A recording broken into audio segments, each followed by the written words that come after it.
I'm here to help you see the light. That's the truth. That's the truth. Because I'm seeing articles and comments saying that the Microsoft debacle, the closing down of all the studios yesterday, is an indication that, according to Eurogamer at least, they're saying, is this a sign that Xbox Game Pass publishing model is failing? And if you read my comment section from yesterday's stream, you'd think that, yes, that is the case. And a couple other articles today kind of starting to push that narrative. I'm here to tell you that's just wrong. Game Pass may never become successful.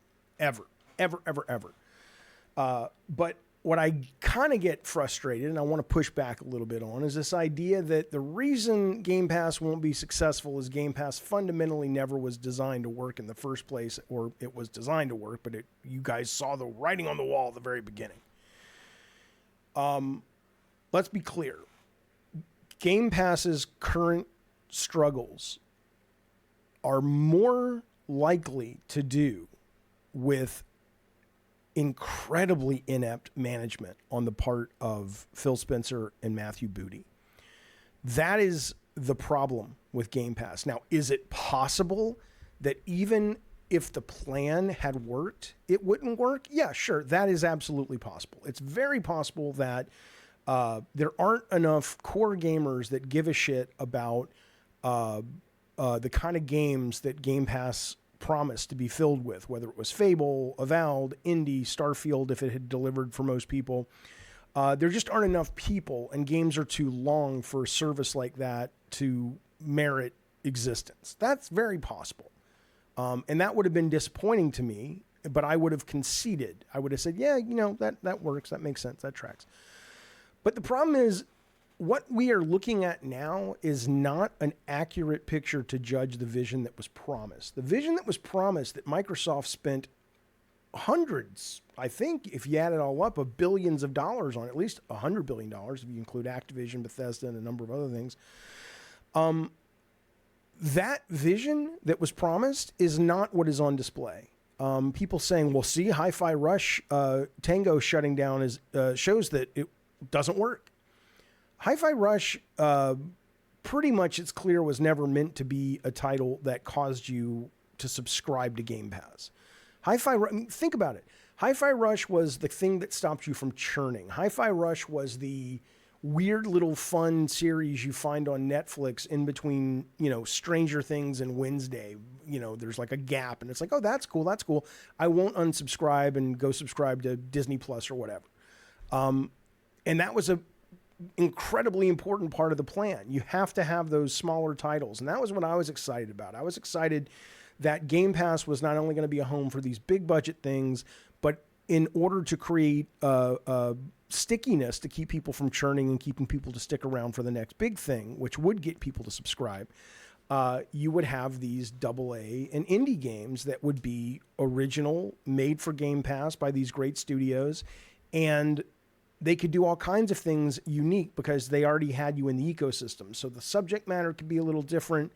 The length of the games didn't have to be a slave to this $70, 50-hour thing that makes most games really unplayable after about 5 hours because they just have fat on the bones.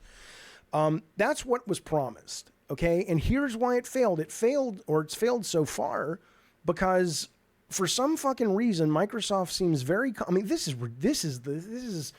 I don't mean to be dramatic about it. I'm not one of these fucking fanboys or any of that shit.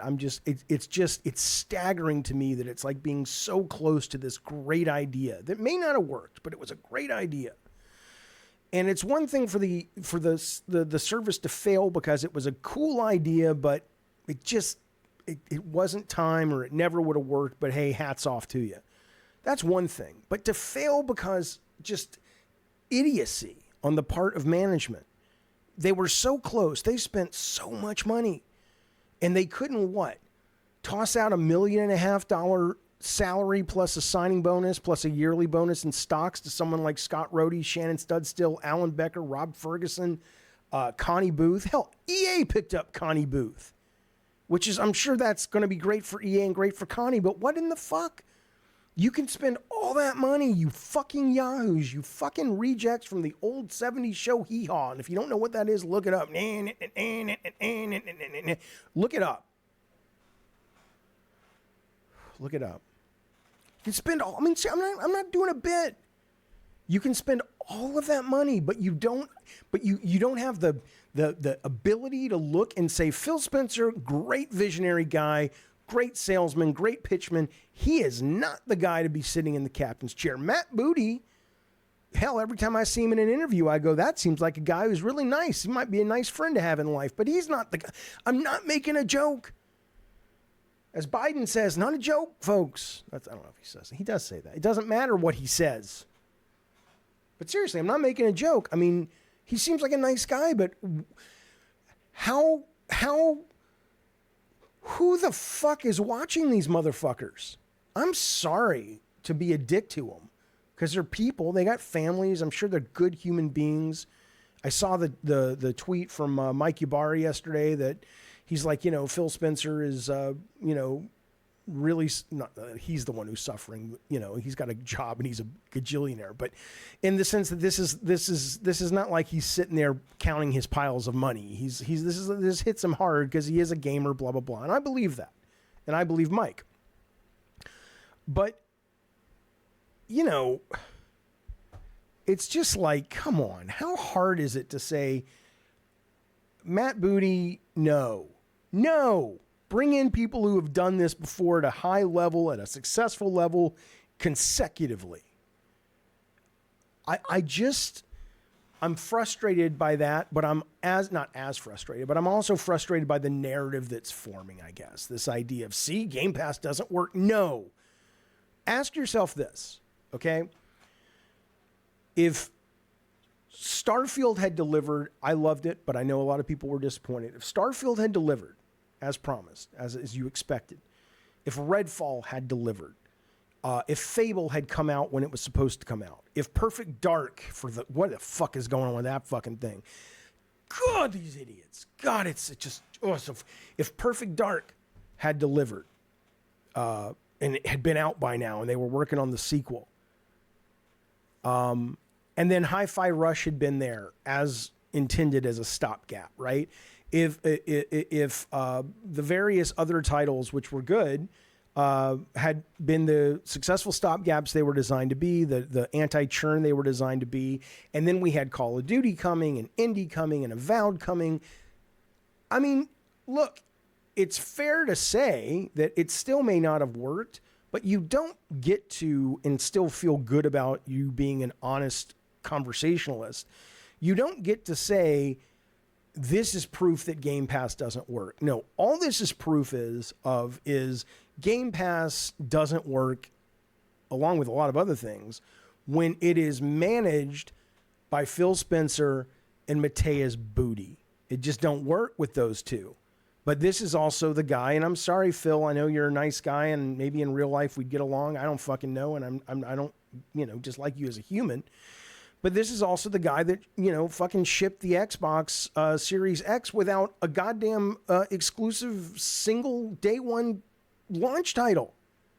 How long does it take to read the writing on the wall for these fuckers up in Washington? I mean, hell, I'm liberal, but I got nothing. I was going to make a joke about liberal people and reading, and then I'm like, liberal people read a lot. They read a lot. I like reading.